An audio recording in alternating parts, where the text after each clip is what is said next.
And they found something which I find personally absolutely fascinating. They found that people that grew up in households with black and white television dreamt for life in black and white. But we do know in the UK, in the USA, in Canada, and in Australia, there's been 150% increase in anxiety and depression. And people's attention span 2 decades ago was around 2.5 minutes. What is it now? 47 seconds. That is significant. Okay, so for anyone listening to give them a sort of like a very bite-sized rundown of that again, 5 ingredients to a healthy brain, what are they? So the 5 ingredients to a healthy brain, number 1. Michelle, welcome back. Pleasure to be back. Thanks for having me. The last couple episodes have gotten like really good reception so far, and it's definitely starting this sort of process of getting deeper into the conversation that we're trying to have and trying to get a bit smarter with how we're communicating healthy brains to people. And as I would like to think as diverse a range of people as possible, right? So not just the people that are already kind of in the healthy brain space and interested in it, as a niche thing, but healthy brains matter to everyone, right? Absolutely. Look, I've already on a win. You've said the word healthy brains. I mean, this is amazing because it's not a common term. We often think about healthy eating and physical exercise, but really people are so concentrated on how do they keep their brains well and healthy. That's fair. I only think growing up, we thought about healthy hearts, we thought about healthy bodies, healthy skin. That's a big one. All the stuff that maybe you can kind of see on the outside or that you can physically feel, like you can feel your heart beating sometimes. But you can't really feel your brain working. It's just there, it's there, but you can't see it and you can't feel it other than when you get a headache, I suppose. So yeah, we're not massively encouraged to think about it too much, and definitely when I was growing up, there wasn't much sort of advertising of products on TV around it. The only other way I can think of that we are aware of our brains is when we dream. Can you tell us a little bit more about that? Absolutely. So dreams, great that you mention it, because dreams is something where it's often the bit of our brains, the unconscious, the subconscious bit of our brains that we're never thinking about. And that bit of the brain is only ever comes to the surface when we dream.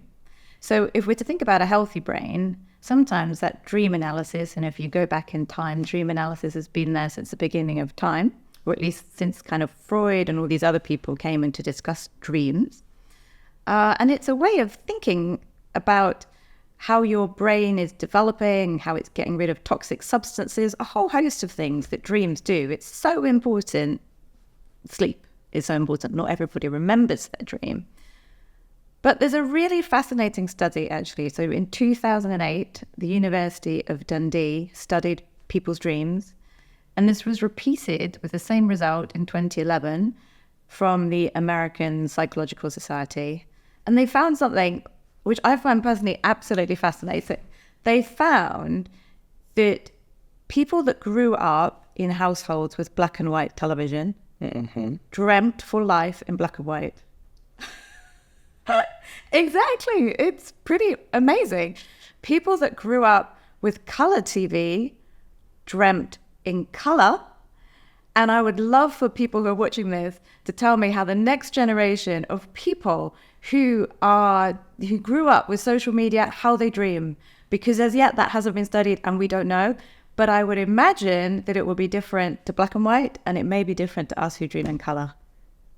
Okay. Well, I suppose that, Yeah, that's never ever come up in conversation for me personally. I obviously dream in color. I grew up with color television. There you go. I would maybe have to. I mean, so to what point are we talking about in terms of age? Because there might be somebody that is alive today, say they're 70 years old. They were around at a time when it was black and white TV, but they've obviously also been exposed to color television.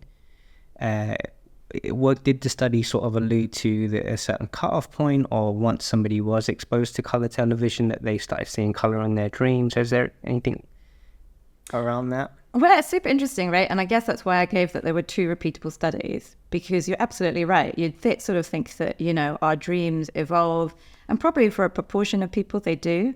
But I think what they were noticing was that, take 100 people that are sort of over 70, over 80, a proportion of those were dreaming in black and white. Take 100 of people who were sort of 30, 40, probably around near 100% of those were dreaming in color. So I guess what they could show was that difference. And it's hard to study dreams, right? Because a lot of people don't remember them.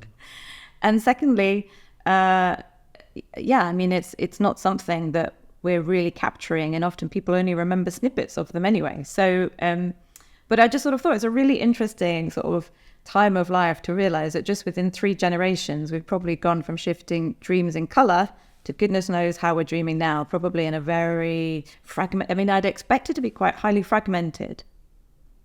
Yeah, I can imagine, we're all experiencing dreams in a different way. It's very bizarre that, because those individuals watching black and white television, they would have still been experiencing the world in color. So, other than a very tiny percentage of people, we're not colorblind. You almost got to wonder what it was like pre-television. Were they then dreaming in color? And lots to unpack, I guess. We'll let the researchers keep studying that one. That is wow. Okay, so dreams. How do they exactly play a role in healthy brains? So healthy brains, again, a great term. We should all be thinking about how do we think in a healthy way. And sleep hygiene is a really important thing to consider, because obviously if you go to bed at a regular time, you wake up at a regular time, it's very helpful. But I think going back to that study, it's a good reminder that it's like a tree that grows, right? It's growing in 2 directions. It's got to have really strong roots, and then it kind of goes up towards the sun. And often those really strong roots are the things which are delivered and thought about, or at least are networked when we're children. So I think you had a very good question, which is, why would you be dreaming in black and white when that you're seeing the rest of the world in color? I don't think we know enough about the brains to know, but what we do know is that when you're developing those roots that go really deep into your unconscious or your subconscious, that's what's released when you dream.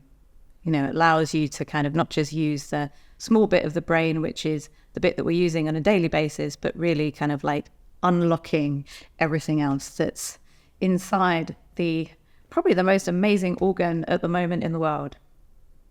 Right. These roots. Is there a way to discover them and kind of, I'm speaking in a very abstract way, is there a way to kind of like dig around and root them out and see what they are, and basically delve very deep into who we were back then and how it's impacting us today? So we don't know enough about the brain, and I think that's kind of where we have to accept that where we are. I mean, we can do scans, but scans are really just giving you the shape. You can do sort of functional MRIs where there's sort of where you can sort of see the blood flow. But to get down to that really, really root source analysis, we're not good at it. And we have to admit that as scientists. I mean, that's the beauty of the future, is that we could be in the future, we're getting better, we're learning more. And I guess what we're doing at the moment is also trying to analyze and look at how behavior is changing with time and with social influences. So I know that we spoke a little bit last time around social media, and we had some questions from people who were watching to ask, well, how is it impacting the younger generation who've just grown up naturally with a tablet, with a supercomputer in their pocket? And what we have found, or at least we don't know what's the cause, but we do know in the UK, in the USA, in Canada, and in Australia, there's been 150% increase in anxiety and depression. Why those countries in particular, do you think? I think because they're the ones that have been studying it. And also because they're the ones who are, so I suspect that there's anybody that has access to this sort of social media, constant distraction, their brain development is likely to have evolved in a slightly different way. So I'm sure that would be replicated around the world, but they're the studies that actually they grouped together to make that study. It's quite frightening, isn't it? To know that these devices that we run our lives on, and it would almost be extremely unpractical now to not use a mobile device, the laptop, social media, the internet. And you could do it, but your life would be tremendously more difficult as a result. There's a cost, potentially, that we're paying.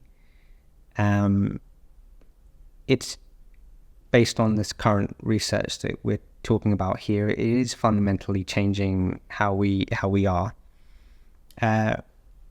Is it possible that we're changing for the better?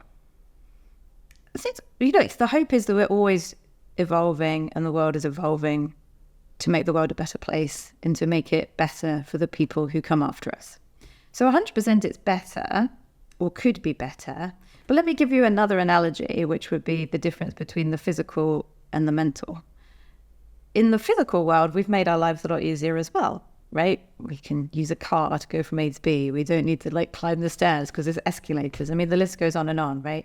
So we could easily just sit back, be taken from point A to point B if we didn't think about exercise and living healthily or step counts. But we do, right? We know that for our physical bodies, movement is important. My passion is to get people, or to at least stand as an advocate, to also say, let's also think about the brain in that way. Because you're right, so much can be done for us. But at the same time, if we stop using it, or we stop thinking about progression and making it better, then we probably lose some of the uniqueness and some of the capabilities that our brain has. If I was to try and connect some dots then, the increase in anxiety and depression, is it possible that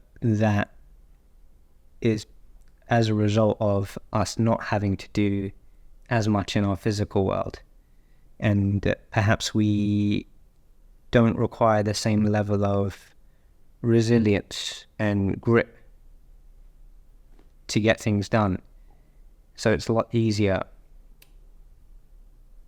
I can't connect the two myself personally, but everything has a reason. So look, it's much easier for me to jump in a car to go from point A to point B than it is to run there, right? So there's a whole host of things which your devices can do, and it's going to make a positive impact on the world, right? And you would almost argue that, moving from horse and cart into being able to be global, I mean, that's made a positive impact in the world. And it's the same for phones, for devices. But you also have to remember that there's implications for all new technologies. And one of the new implications for social media is how we're using it and how we're evolving it. So there was actually a study around young females, which was done by Facebook and Meta, although I don't think they repeated the study because I'm not sure they liked the outcome, was that they found that girls that were using Instagram in particular actually suffered a higher rate of depression And they believed when they asked these females or these young girls, it was because they felt quite negatively judged by Insta stories and by Instagram. So that's a narrative where it doesn't mean to say that devices or social media is bad, but we have to consider the way that it's impacting our lives or impacting certain cohorts of people. Yeah, I think I'm very aware of that narrative. I am at this point a little bit conscious of, how much bias we have towards that narrative as well. If you say that to me, I'm in my head, I'm sitting there going, well, yeah, that definitely makes sense to me, right? But now, as a result, I might not be thinking about it objectively anymore because I've got this bias towards, social media, based on what we see being posted up there, our sort of affinity for comparison and what we understand about how that makes us feel. And then if you take younger people who have had less opportunity to go through character development, especially in today's day and age where there's maybe arguably less opportunity for character development, are they then struggling with this overwhelm of like information and comparison that's happening? And again, that entire statement is like riddled with bias. Well, you could argue it's riddled with bias, or you're being protective over or thinking through how can we make improvements, because it's a new technology, and so there's always ways to make improvements. Just like you can argue the same with transport. If it's spewing out dirty fumes, you take it off the road, right? You don't let those cars out and about. We don't have that as yet for anything which is social media, and yet, of course, there's really good examples. And often actually YouTube is a good example of where you can actually get some, you can get exposed to all sorts of new information that you just never have got the chance to. So there's good, but there's also risk. And it has actually been described as social media develops the popcorn brain. Have you ever heard of the popcorn brain? I have not. Well, I brought some popcorn. So here's popcorn. And the term was first thought about from David Levy, who's a professor at the University of Washington. And he thought through, or at least he came to the conclusion, that what we are doing with social media is we're effectively developing brains, like popping kernels, like the kernels that pop, can't it? Pop. Because you're just always scrolling through, feeding new information and not giving your head time to think things through. So that's what it's called. That's why it's actually called the popcorn brain. And he described, and I've written it down, he described it as scattered thoughts, fragmented attention, struggle to focus on a single task, and information overload. So that is a popcorn brain. And what I'd like to say from this episode is to consider how to go from a popcorn brain to a cake brain, but that will come later. Okay. Popcorn brains. That is not the most flattering term. I don't think if I went up to a 15-year-old young person and I said, hey, I think you've got a popcorn brain, they're going to take that very well. I wasn't intending to use it like that. No, but yeah. That's fair. But what you could say, right, is if you use the analogy of cars spewing out dirty gases into the atmosphere, which is not good for anybody, is that there has to be some sort of hygiene around brain development. And of course, that's much wider than just social media, right? That's how we're all interacting with everybody around us and encouraging healthy thinking. And I think the term popcorn brain came out. I actually think it's a very good visual of a danger. So I would sort of say that maybe we need to have an MOT of a brain, which is a bit like sort of saying, how do you stop the popcorn development? And there was some more research which looked at around attention, and attention's really important. And there was a lady called Gloria Mark, and Gloria Mark did a 2-decade study, and she found that people's attention span has decreased. And people's attention span 2 decades ago was around 2.5 minutes. What is it now?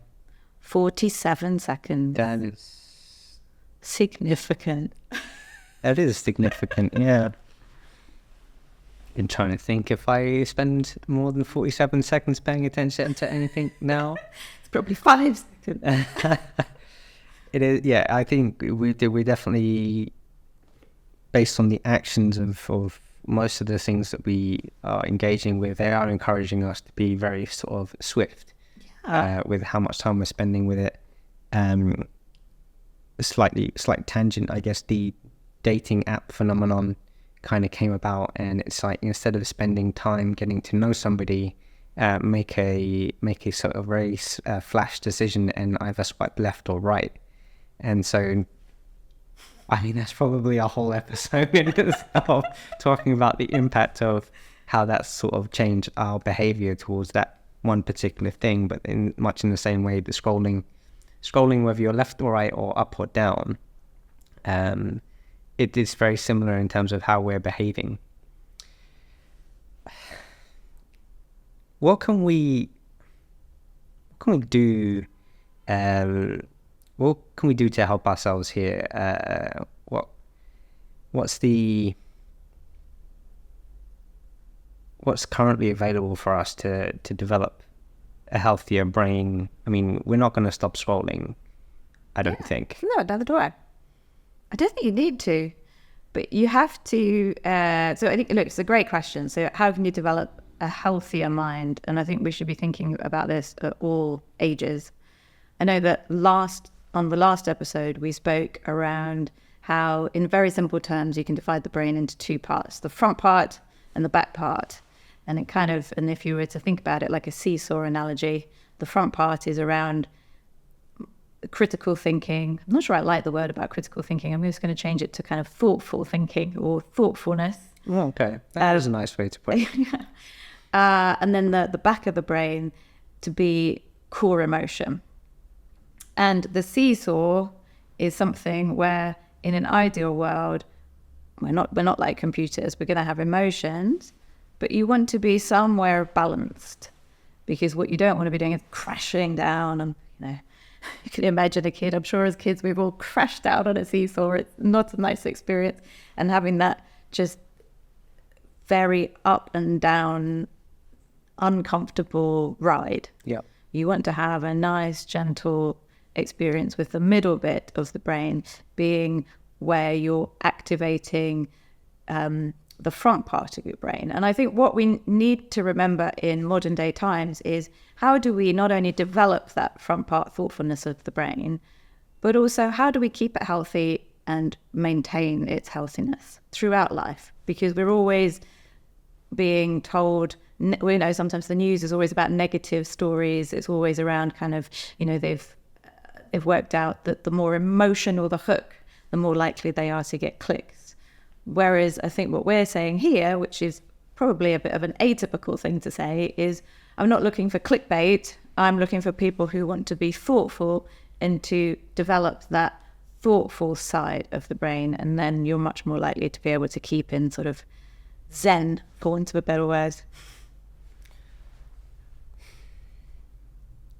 It's interesting because we're currently recording this episode.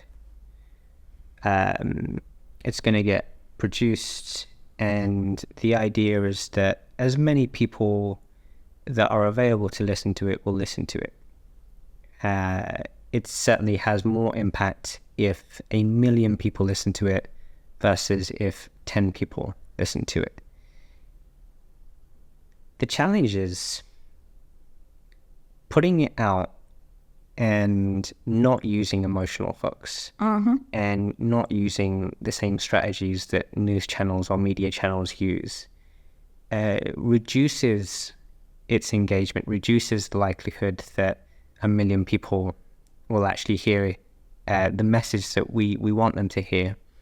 And so ironically, you're ending up doing the opposite of what you're sort of encouraging, just to get it out to people in the first place.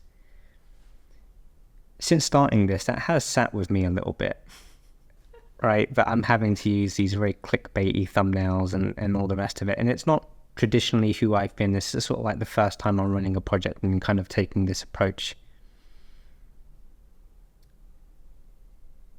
Are we doing something wrong? Is there a better way to do it? Or is this just how it has to be? We're not doing anything wrong because we're trying to get people to be insightful or thoughtful about how they're using social media. So for instance, if we go back to the cars, you might see a car, it might even be a stationary car, or it might be a car which is spewing out dirty fuels, but that's not the kind of car that we're trying to sell. We're trying to get people to engage and think about how to create a more thoughtful mind. And I'm also trying to do it in a way where we're giving very kind of visual cues, such as the popcorn. And how do you turn popcorn into more of a cake brain? So here's a cake. And with a cake, basically has 5 ingredients. And the 5 ingredients are, we all know what kind of goes into cake. It's butter, it's sugar, it's eggs, it's baking powder, and it's flour. And with the brain, it's actually pretty similar. You've got 5 things which we should work on. And I suspect if we went into, the local shopping mall, people might not know those 5 things. And yet those 5 things, you can bake any cake in the world or any brain in the world with 5 different things. And those 5 things are sustained attention, working memory, inhibiting distractions, processing information, and then being able to update new information.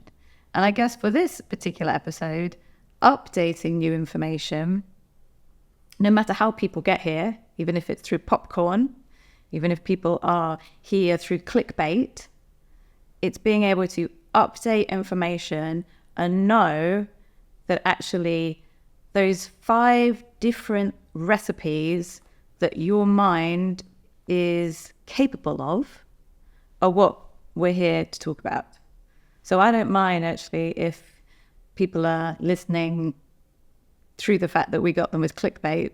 I'm much more interested around the fact of they know the reason of why they've become interested in healthy thinking.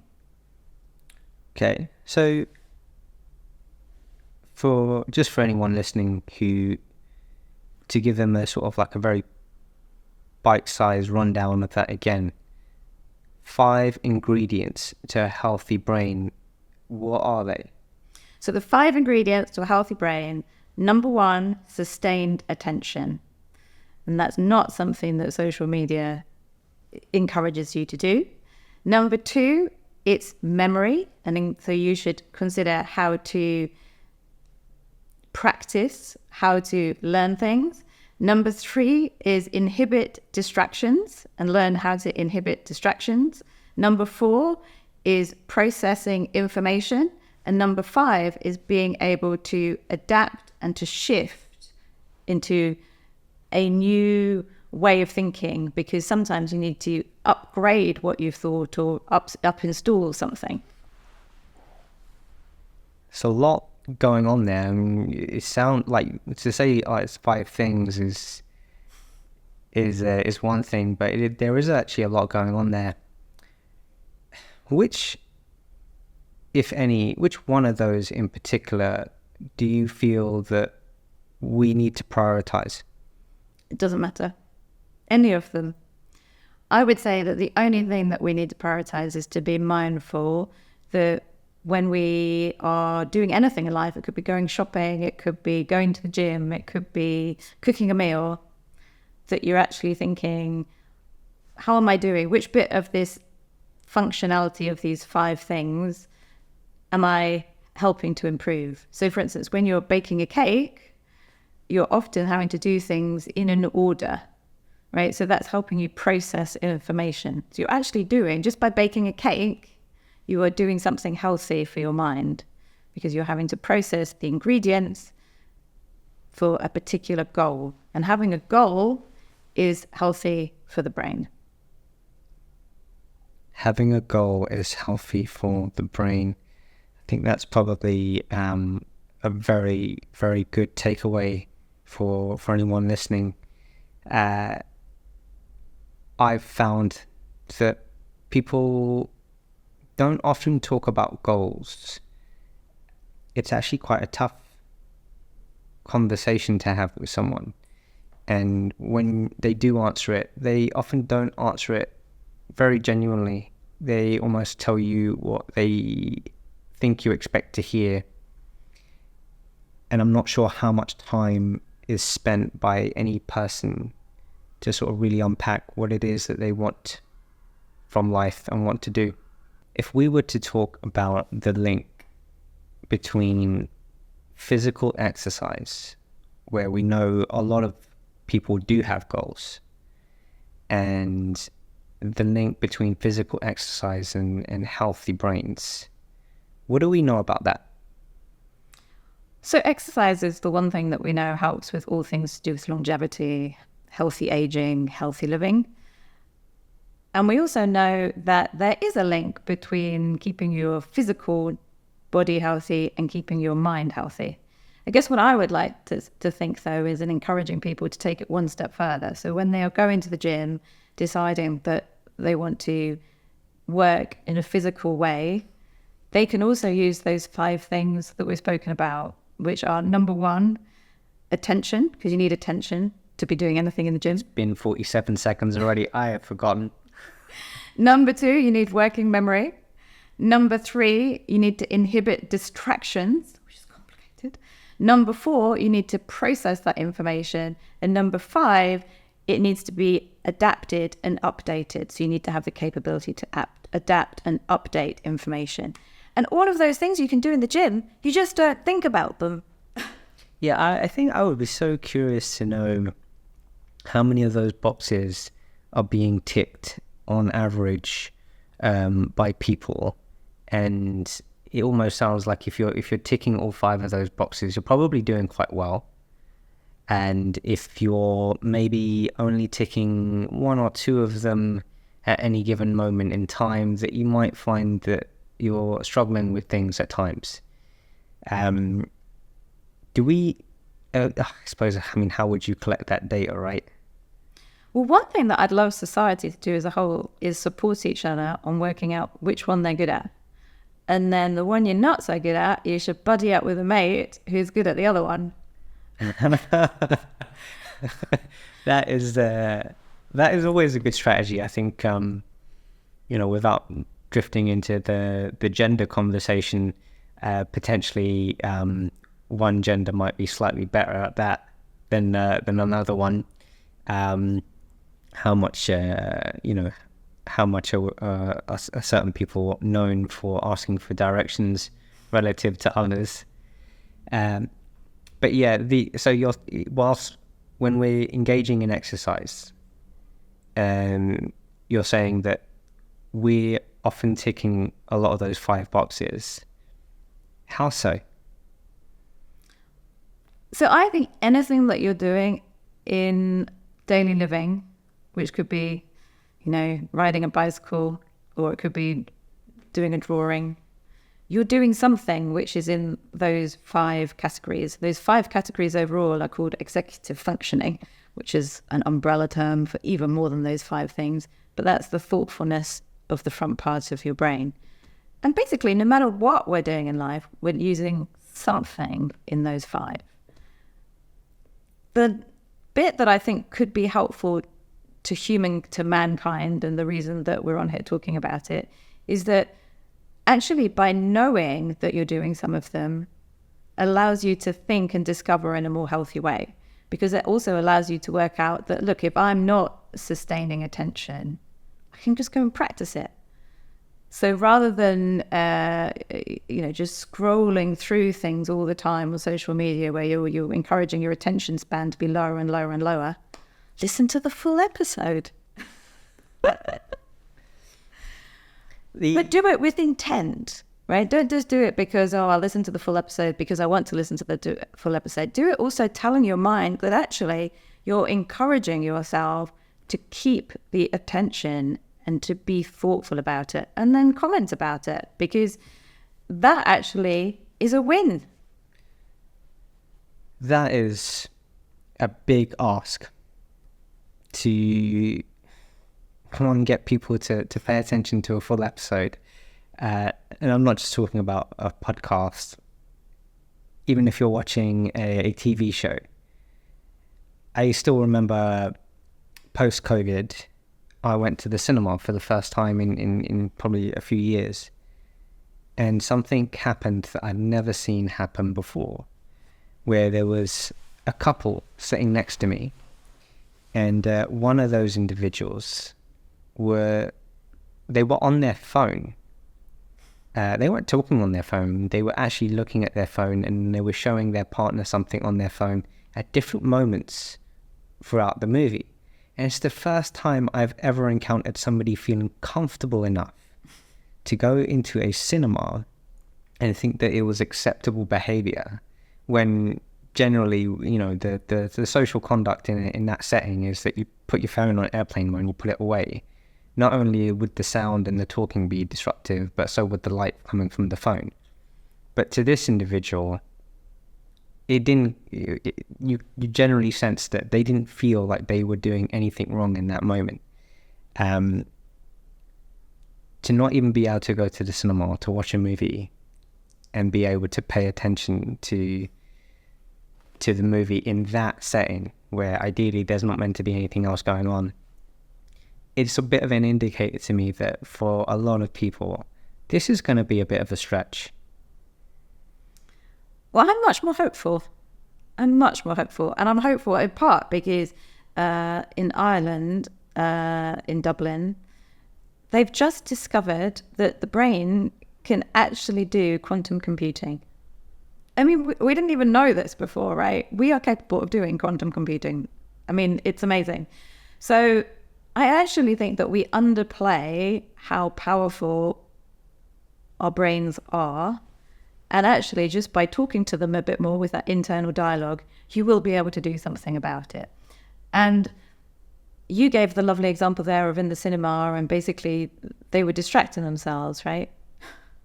They weren't able to do that third one, which was in the executive functioning group of 5, which was everything you need to bake your own cake. They were kind of disrupting their cake because they were just distracting. They hadn't inhibited that distraction. It's kind of a choice, and almost it doesn't matter for them because maybe they were going to the movie not to kind of watch it from end to end, and maybe they're practicing full attention in other things. I actually don't mind what you do, but I'm 100% sure that as soon as people know about it and think about it, it actually does improve. Self-awareness. Yeah. Fair. Perhaps then, although it already exists and I'm probably overlooking it, there is a space for a brain influencer. Great term. Clickbait. We've got popcorn. And people whose jobs it is to encourage people to engage with these 5 ingredients of their cake brain, and be less popcorn minded.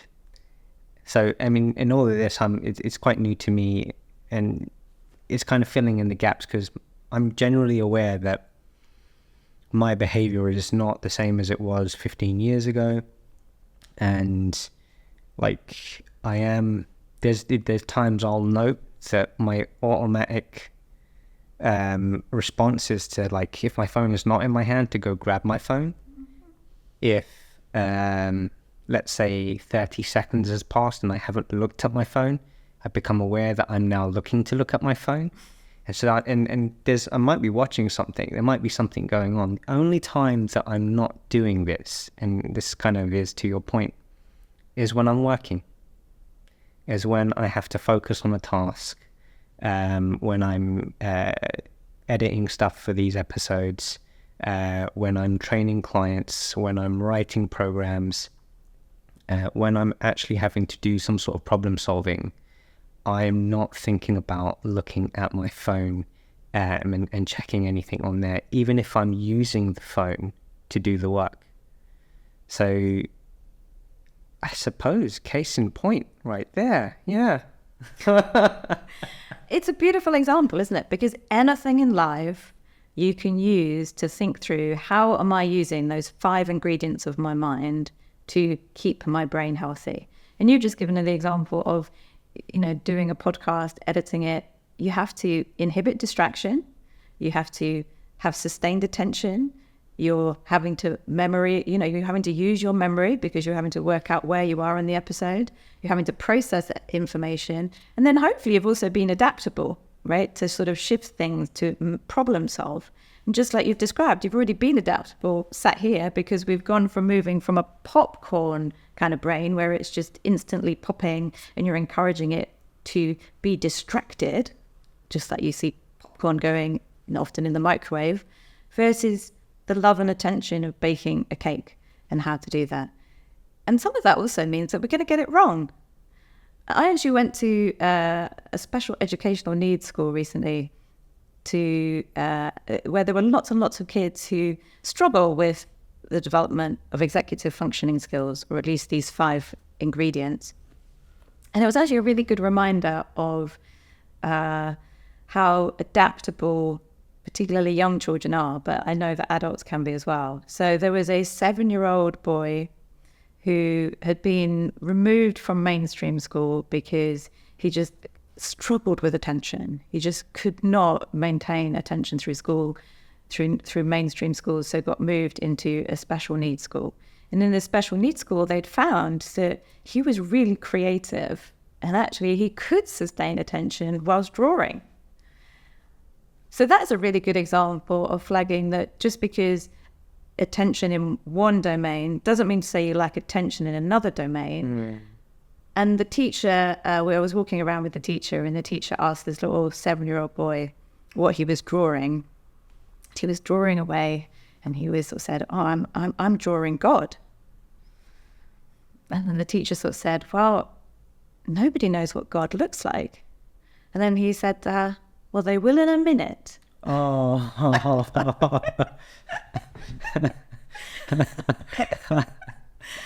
So, but what a beautiful example of a young kid who had found a passion, could now sustain attention. And, like nobody really knows what God's going to look like, but he wasn't afraid of drawing it. And just how creative is that? It's a beautiful story. And what a beautiful brain he is baking by being there and by sustaining attention. Yeah, there is definitely opportunity, I think, for more people to take time in their lives to develop and give time to make creating a healthy brain. If more people worked on these things, if we had healthier brains, healthier thinking, what impact do you think that has on the world? It's the only thing that will make and improve life for the future. Because if we lose healthy thinking, I'm not sure, we lose happiness. So therefore, creating and developing and being thoughtful of how to develop it, sustain it, maintain it, improve it, it's what life is about. So I'm actually going to be super controversial here and say, I wonder what the school education system will look like in 5 to 10 years' time. Because although the school education system is, hasn't actually changed for for decades. And it was developed in a time which was in a very different era where we were doing very different jobs. And if we are to keep up with artificial intelligence, to live lives in very different ways, healthy ways, innovative ways, new ways, because we're not looking to move backwards, we're looking to move forwards. But those 5 key elements of healthy thinking are what's going to make the world more enjoyable rather than thinking or teaching children to do things or to do jobs which may look very different in the future. I kind of wanted to touch on something that we spoke about near the beginning when we were talking about dreams and we were talking about black and white versus color televisions. And, throughout this conversation, we've obviously been talking about the impact on how we're engaging with technology and how it's sort of contributing to the health of our brains. Augmented reality, virtual VR headsets. I imagine those will change the way some of us dream. I imagine it will change the way we focus on tasks as well. If I've got a headset on, what's the does that improve or make worse my ability to inhibit distraction? I'd like to think that it doesn't really matter, because I think we might be overcomplicating something. Fundamentally, to bake a cake, you need 5 different ingredients. And, you can pretty much bake anything. I could bake a life-size one of you, right? You can bake anything with 5 core ingredients. It's the same with the human mind. You've got the 5 key elements, the 5 ingredients of being thoughtful. And if we don't encourage and keep those, then that's where I think life would just get very boring, because life would effectively mean that we're just probably going to listen to a machine, or we're going to just be driven by whatever passing, fleeting fancy comes our way, without actually thinking and developing and encouraging the world to make it better for the next generation. So look, maybe people will dream and sort of see themselves above a body, and they'll be envisaging themselves with a headset on, or maybe they'll be dreaming in holograms. I suppose it's, I saw this meme, I suppose, or quote, and it kind of rang true for me at least, that in all the dreams that we've had, never once do you see a mobile phone. I don't know about you, but I don't recall ever seeing a handheld device in any one of my dreams. Well, I think we should put that out there to people that are listening, because I would take a bet that people are actually dreaming of computer screens or telephones or other devices. It is a point of curiosity for sure. If it turns out that no one has ever seen a handheld device in any one of their dreams, well, that would be remarkable. I don't know what that says. I'm now even thinking if I've seen a computer before. You're sounding antique here, Nat. No, your dreams haven't been updated. My dreams are like being inside of a video game. Right. But maybe that's if I was to describe them, right. I'm actually inside of the screen rather than viewing it from the outside. Well, I'm not going to unpack what all of that means, because I don't really know. As always, there's probably like 100 tangents to go on with all of that, and I'm sure we'll be able to kind of like revisit a lot of those. We've definitely learned a lot today about cakes and popcorns. Is there is there any final points you want to make on what we touched on today? Yeah, I guess two things. First up is I'm always super curious for other businesses out there that are looking at how to maintain executive function in a healthy way and how to improve it, whether it's research or businesses. So I'm always very happy to be contacted by them because it's a personal passion of mine. And the other thing, I think that if you're a parent and you're just walking along the street or you're doing anything with your child, you can actually also help them, ask them to help you with an executive function skill, so one of those 5 key ingredients that you're not so good at, and see how that actually helps both you improve your 5 ingredients and also your child. And I think that is something which I would encourage everybody to do, is with friends, with family, with relatives, just notice when they're using one of those ingredients, because I don't think our brains get much love.